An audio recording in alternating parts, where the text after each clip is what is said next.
मैं उमैर लखानी कास्मी इंडस्ट्रीज़ को रिप्रेजेंट कर रहा हूँ ये टेक्सपो 2024 को पे। और ये इवेंट बहुत ज़्यादा अच्छा इवेंट है। काफ़ी ज़्यादा डेलीगेट्स काफ़ी ममालिक से आए हुए हैं, चाहे वो सऊदी अरब से हों, चाहे वो केनिया से हों, अफ्रीकन कंट्रीज़ हैं, मिडल ईस्ट की काफ़ी कंट्रीज़ हैं, यूरोपियन कंट्रीज़ से।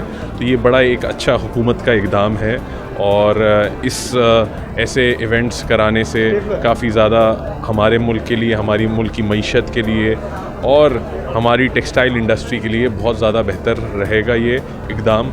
और इसी तरह आगे ये करना चाहिए। काफ़ी लोग आ रहे हैं, अच्छा हम लोग को इसमें लोगों ने पॉजिटिव फ़ीडबैक दिया है और कुछ ऑर्डर्स वगैरह पर भी बात हो रही है, सारी चीज़ें हो रही हैं, तो काफ़ी अच्छा फ़ीडबैक है। तो इंशाल्लाह इस तरह से गवर्नमेंट अपने इक़दाम करते रहें और डेलीगेट्स को डिफरेंट मुल्कों से बुलाते रहेंगे तो ये मुल्क के लिए काफ़ी बेहतर रहेगा। Thank you.